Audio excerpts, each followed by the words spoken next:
ஸ்ரீ காளிமாதா ஜோதிடம் பிரபல ஜோதிடர் பண்டித் மகாராஜா. தொழில், காதல், திருமணம், குழந்தை பாக்கியம் மற்றும் மந்திர சூனிய பிரச்சனைகளுக்கு நிரந்தர தீர்வு. This is Kural Media, your trusted source for global news. இது குரல் மீடியா செய்திகள்.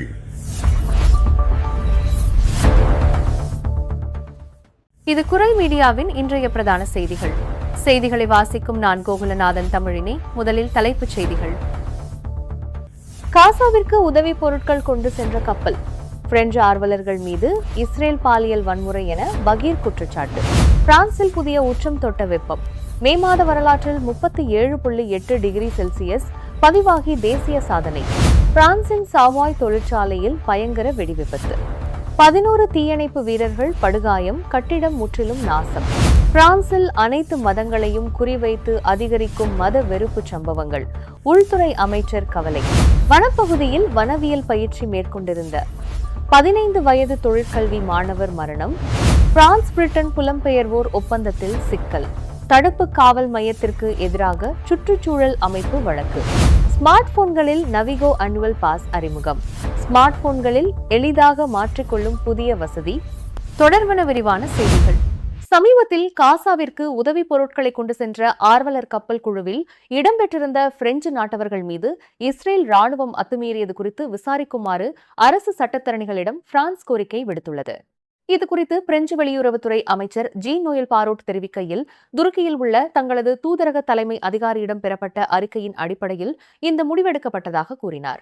பிரெஞ்சு நாட்டினர் மீதான பாலியல் வன்முறை, அடித்து துன்புறுத்துதல் மற்றும் தொடர்ச்சியான அவமானப்படுத்துதல் போன்ற கொடூரச் செயல்கள் அனைத்தும் குற்றச் செயல்களாக அமையக்கூடும் என்பதால் இந்த விவகாரம் சட்டத்தரணிகளிடம் கொண்டு செல்லப்படுவதாக அவர் குறிப்பிட்டுள்ளார்.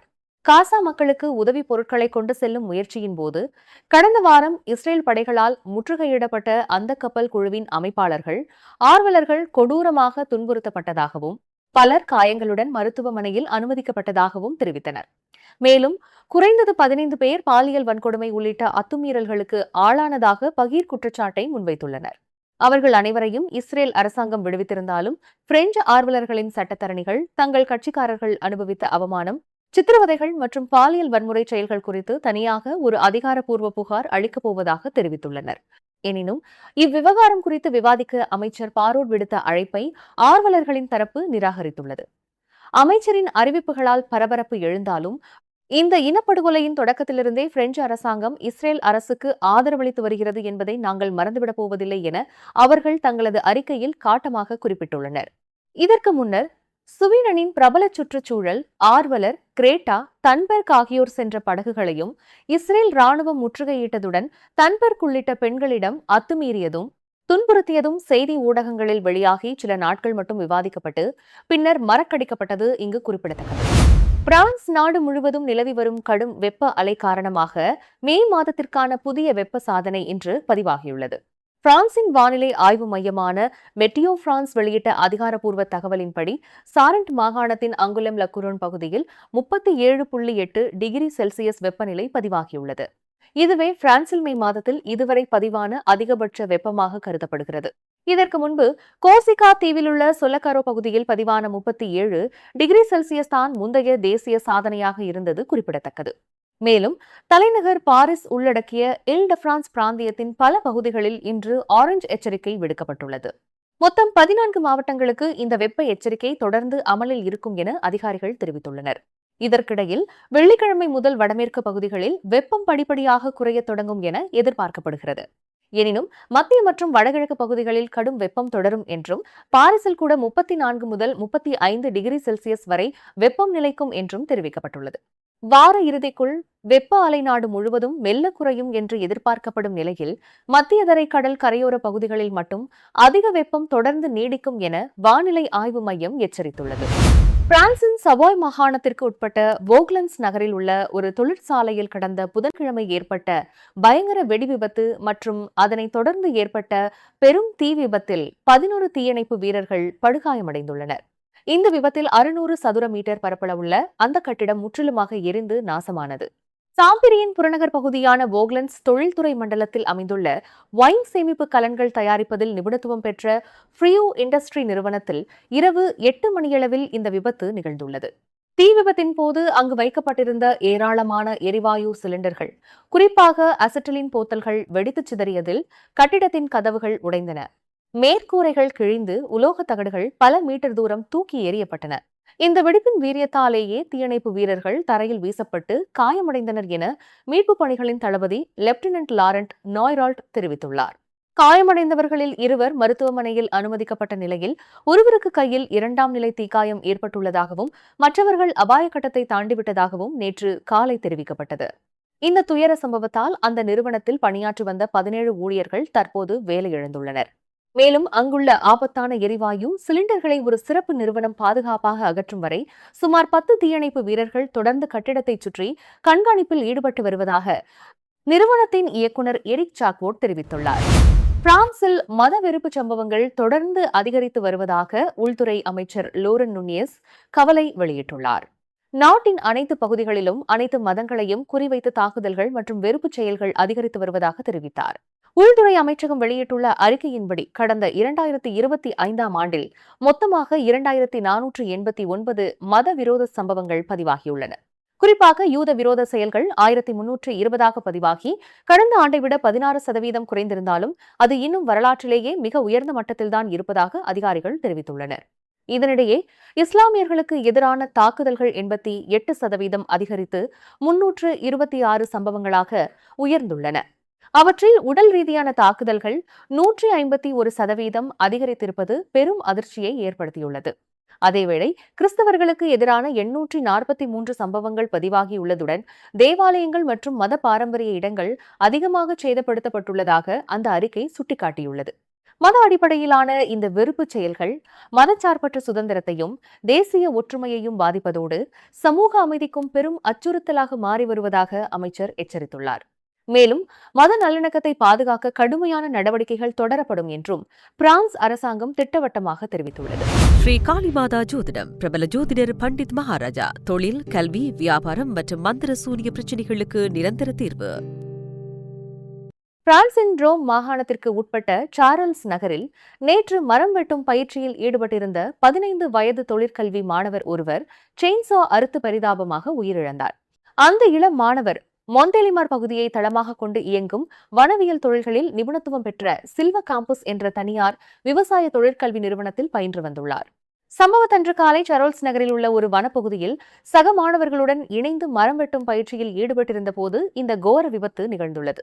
அவர் பயன்படுத்திய செயின்சா எதிர்பாராத விதமாக துள்ளி அந்த இளம் மாணவரின் கழுத்தில் பலத்த காயத்தை ஏற்படுத்தியுள்ளது.